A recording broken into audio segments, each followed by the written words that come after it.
Coach, really Yeah. quickly, when we talked before, you said that you didn't think that anyone in the Big East would kind of get out unscathed, that you didn't think anyone would go undefeated, but you've beaten all these teams so far in the conference by, 20 points or more. So what's that say about, how you've seen this team develop so far and what they can do? Um, um, I think I'd be better at answering that question the end of February, going into the Big East tournament. If we're still undefeated, I'll have a really insightful, witty answer for you. Right now, all I can say is, we're playing really, really, really well. We've played exceptionally well on the road at um, you know two of the teams that have gotten off to a really good start. Creighton and um, at Georgetown and at St. John's. Um, I think the trick is to try to stay at the level that we're at, which so yeah, when you have a lot of players, you just keep rotating people in and out all the time. It stays fresh. Players stay fresh. You're able to put a lot of pressure on the other team. So because we obviously don't have that, there's always a sense of, let's wait and see. Let's see how it plays out. But right now, through, a small sample, I like where we are. I like the way we're playing. I like what we're doing on the court. And let's just, one more road game um, tomorrow, and then we'll see.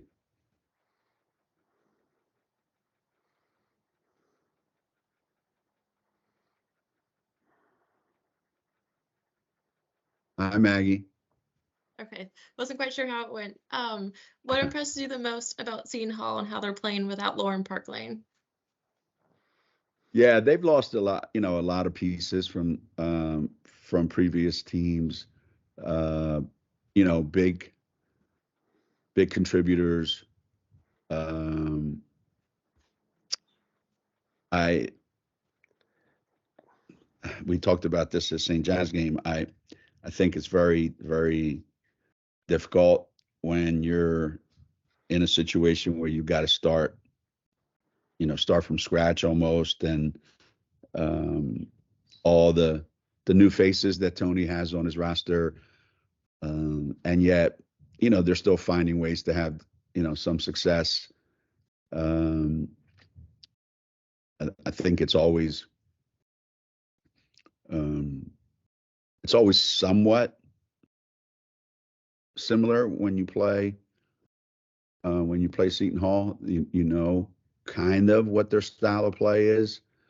It's just you're getting ready for a whole new team, and that's never the easiest thing in the world. You can watch on film and say whatever you want to say, but until you're actually there and you're actually playing them. Um, so yeah, I think he's done a terrific job. Given all the new faces, and we were just talking about this morning with the coaches.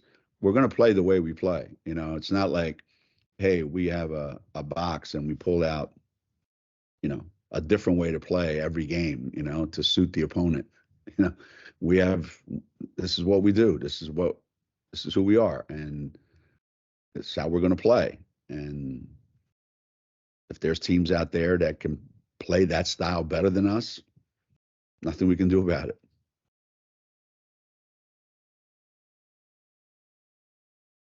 Who's next? Who's up? How do you know who's up? All right, there you go. Come on, Roger.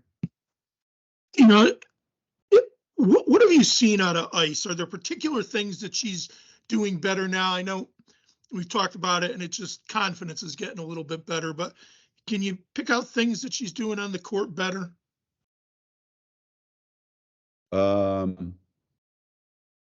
Yeah, I think so. I think so. Um, whenever people, are, are looking for uh, what stands out, like what's different. If you say to yourself, well, what sticks out about the way KK and Ash play? Well, those suckers play really, really hard, huh? They compete like son of a guns. So, does Ice compete at that level? No.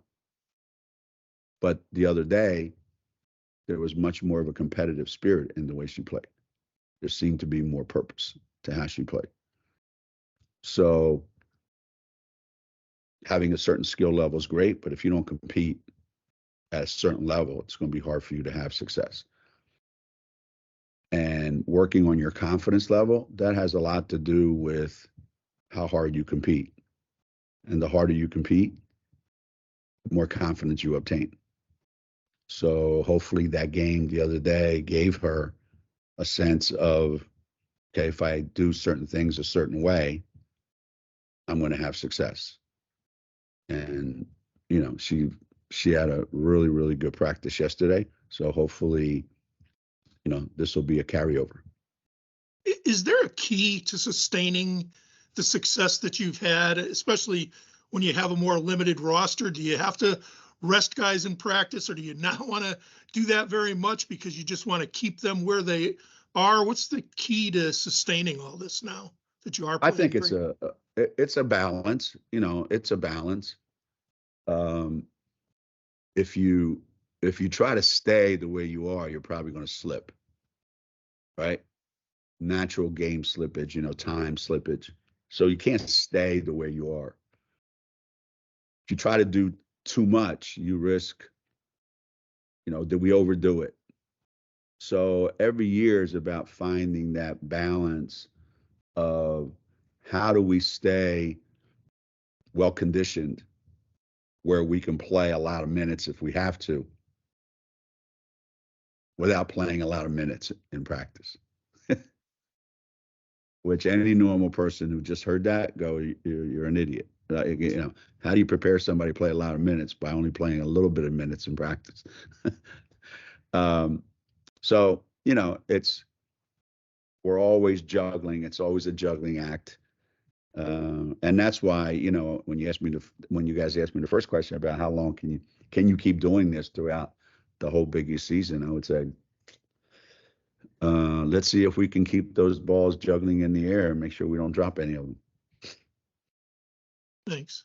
Yeah.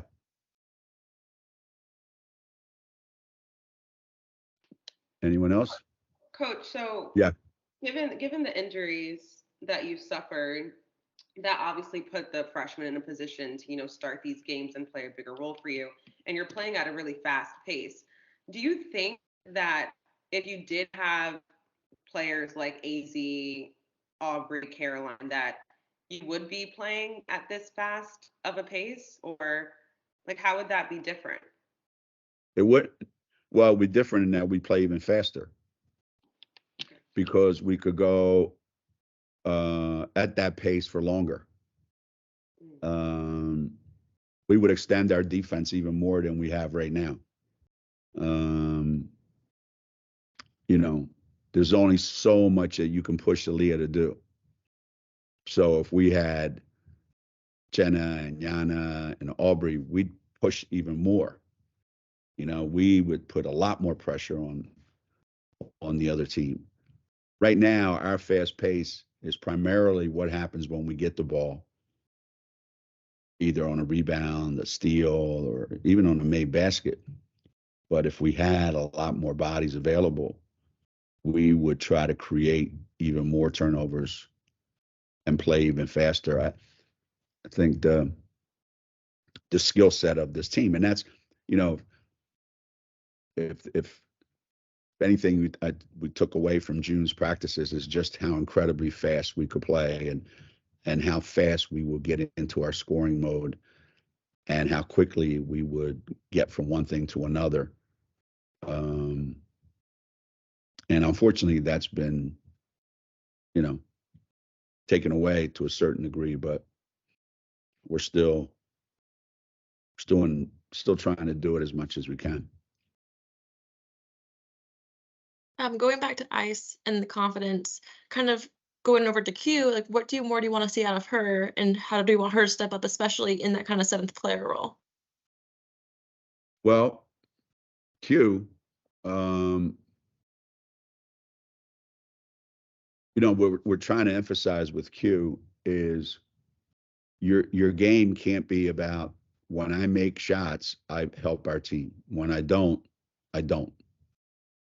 And if I don't make shots, I can't take bad shots to make up for the fact that those good shots did not go in.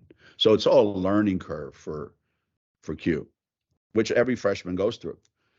So you try to instill upon them, okay, well, what other ways can you help? What other ways can you be productive? How can we insert you in there and you can give us some productive minutes if the ball's not going in for you that day? So that's the everyday what we're trying to do with Q. And the shooting part, I don't worry about. I don't worry about it. There are times when I have to remind her about, which shots I love, which shots I'm okay with, and which shots are totally unacceptable to me. And that's a little bit every day. It's not all at once where I scare the kid and make her, before she shoots it, think, is this a good shot or a bad shot? We're not at that point. I don't want to ever get to that point. But if you're going to get 3 offensive rebounds, if you're going to get a couple steals, if you're going to find other ways, you're going to guard the other people really hard, then, whatever points you score are going to be a huge bonus. Yeah, Raj. Is it a juggling act to play Ice and Aaliyah at the same time and not wear Aaliyah out? I mean, how much do you have to be worried about her getting worn down, or is she so big and strong and athletic, you're just going to go with it and bring Ice along how you can?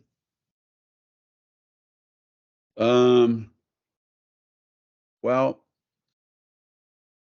we tend to slow down a little bit when we play those two together. So the pace isn't as nonstop as when there's only one big guy on the floor. So just by nature of having those two in the game, the game slows down a tad. So, how do you not wear out?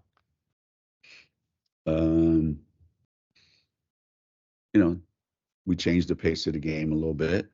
We maybe settle into a half court flow a little more instead of consistently looking for our push opportunities.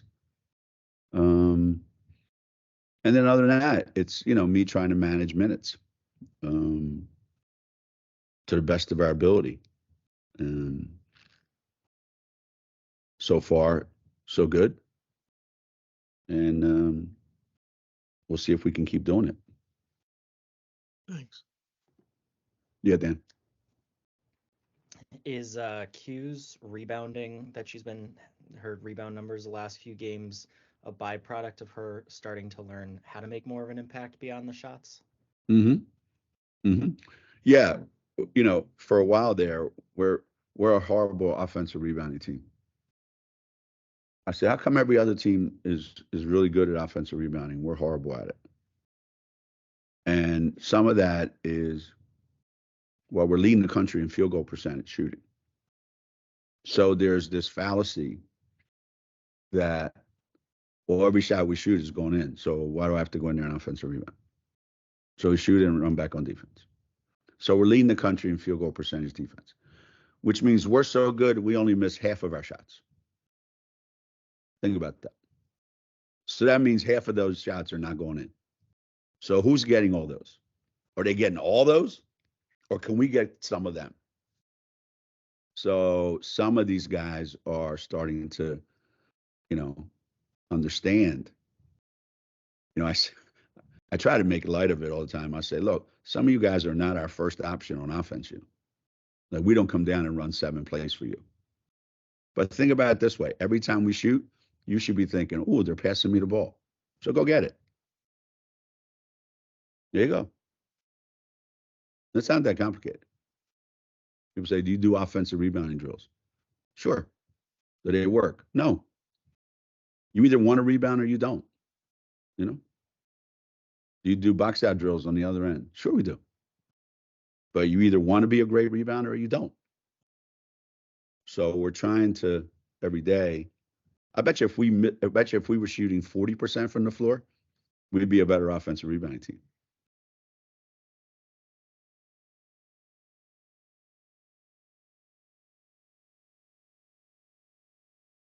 You got a question, Eric?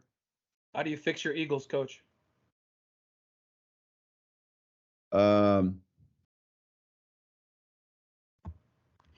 There are some things that are cracked, and you can,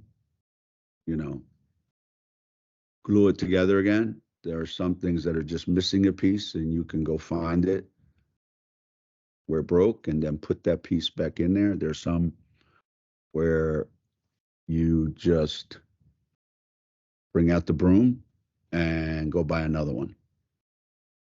So I think the big question, if you ask the radio stations in Philadelphia, blow